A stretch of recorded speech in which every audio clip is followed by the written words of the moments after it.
Hi guys, welcome to Chem 1170. This is Gen Chem 1. We've got 12 chapters to go through, so I'm going to start off with chapter 1, which is chemistry and measurement.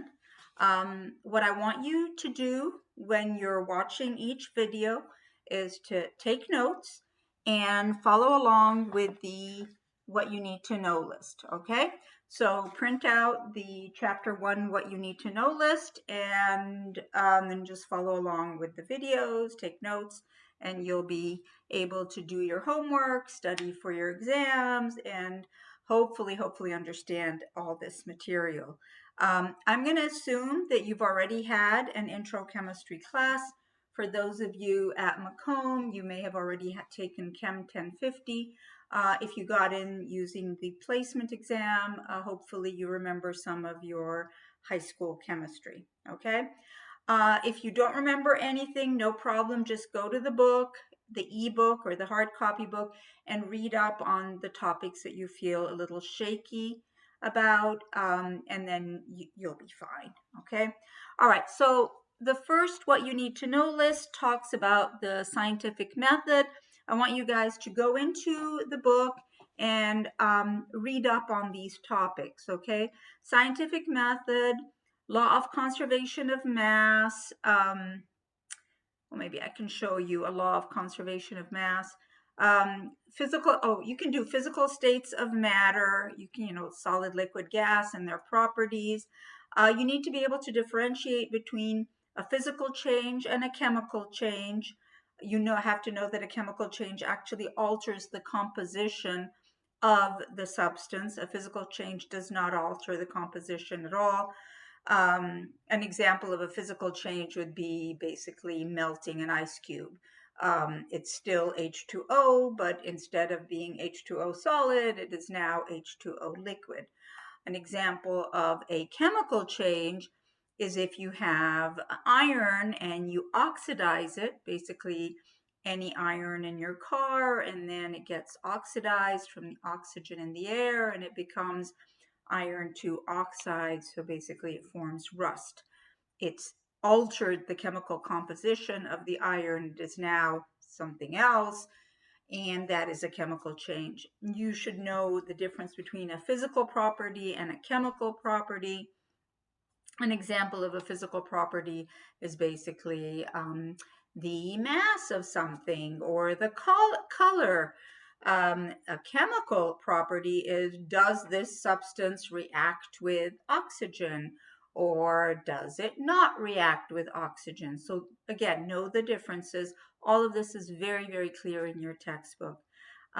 Be able to tell the difference between a pure substance and a mixture. Pure substances are elements and compounds, and mixtures are basically physical combination of pure substances. So you can have a heterogeneous mixture or a homogeneous mixture. Homogeneous means it's uniform throughout. Heterogeneous means that it's not uniform throughout. You can have several different phases in it. Again, read all that. I know you've had all of that in Intro Chem, so I don't want to repeat it here, but you are going to be required to know this stuff for the exam and for your homework, so make sure you look all these things up. All right, what I really want to get started with is significant digits, but let me just show you really quick the law of conservation of mass. This is basically that the mass of the reactants has to equal the mass of the product. So if, for example, you have something like this, for example, magnesium plus HCl will give you magnesium chloride plus hydrogen gas, and balancing the equations. Again, we're going to get into balancing and doing all of that later on. But let's say you know the mass of this stuff. So let's say you have the mass of magnesium, again, making up any numbers here. Let's say you have the mass of magnesium as 2 grams, and you have the mass of your hydrochloric acid as, let's say, again, just making everything up here, 5 grams, and then let's say you ended up getting 6 grams of magnesium chloride.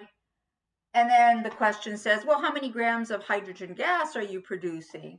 Well, if you know that you've got a total of 7 grams on this side, you have to have 7 grams on this side. So obviously, a law of conservation of mass would say that you have 1 gram of hydrogen gas. That's what that's all about. Okay? How did we do that? Obviously, 2 plus 5 is 7. And then, so 6 plus 1 is 7. Okay? All right. Significant figures. These are here to haunt you forever. You are going to use them in every single chapter anytime you have a calculation, any measurements. So let's get started with that. And again, this is a topic that I'm sure you've had in your intro chem class, but I just want to make sure you're solid on it. Okay, there are 2 types of numbers. There are exact numbers and there are measured numbers. The exact numbers have an infinite number of significant digits. What's an example of an exact number?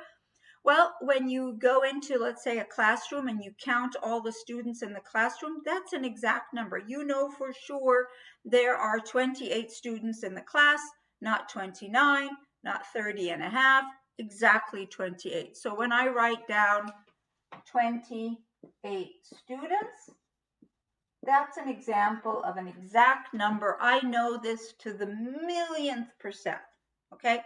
No uncertainty there. Now, infinite number of sig figs.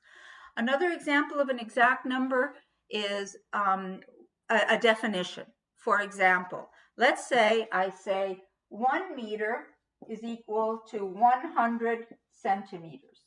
Or I say 1 foot is equal to 12 inches.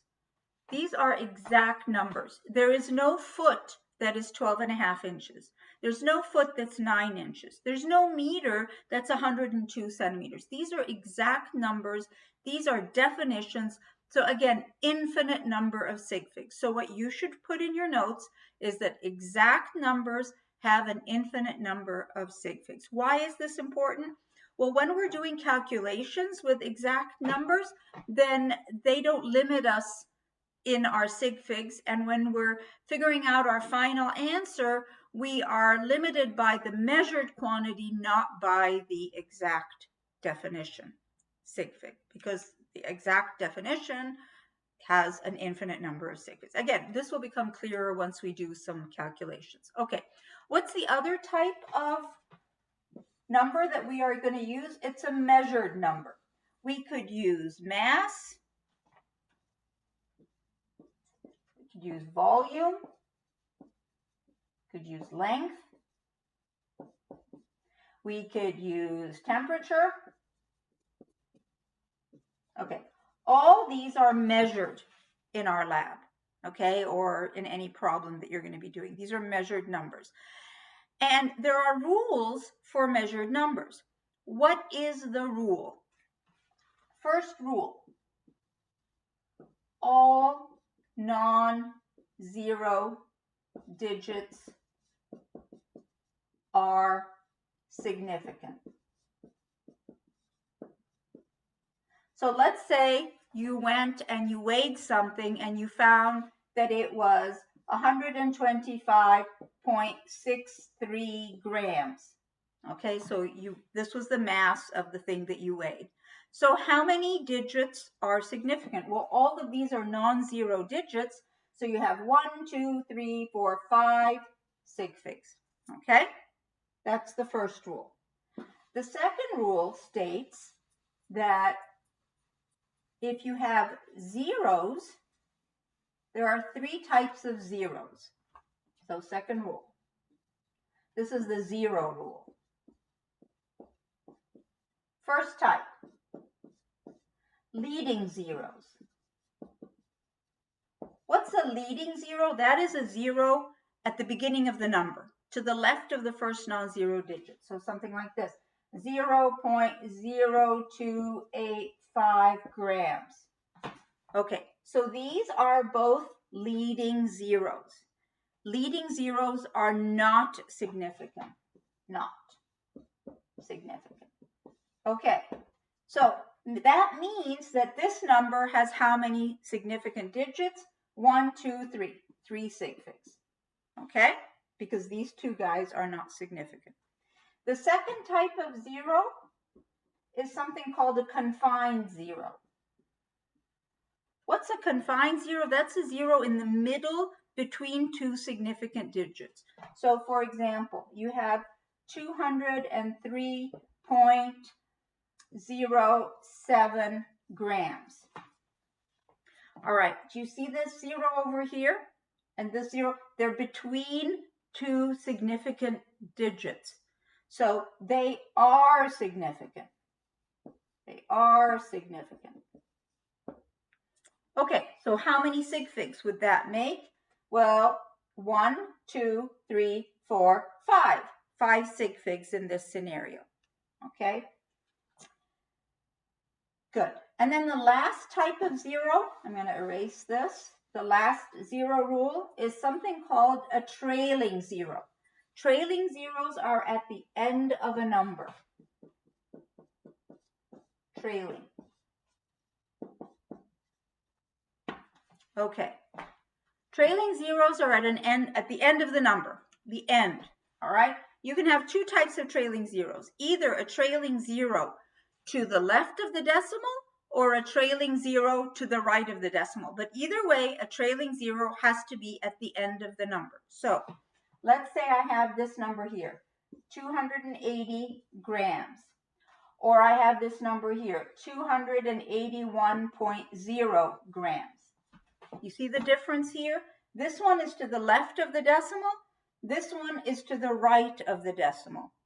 Anytime you have a trailing zero to the left of the decimal, it's unambiguous, or sorry, yeah, it's ambiguous. Forget the unambiguous. It's ambiguous. So normally, if it's to the left of the decimal, we say it is not significant. So if you look at this, then you say it's got 2 sig figs. Significant figures doesn't mean important. It just means that when we're doing a calculation, we count this as 2 sig figs. It's still 280. It's so important, the zero. So the word significant doesn't mean important. It just means that when we're doing a calculation in the end, we count it as 2 sig figs, not 3. But it's still an important zero because it tells you where the decimal is. Like if you had $280, you don't want someone to say, oh, I'm going to drop the zero and just give you 28, right? So it's still important. It's just not significant when we're doing calculations. And again, you'll see what I'm talking about. So trailing zeros to the left of the decimal, because here's the decimal, left of the decimal, not significant. Trailing zeros to the right of the decimal, which this is, they are significant. So this one has how many sig figs? 1, 2, 3, 4 sig figs. Okay? We'll practice with this in our next video. All right? Good.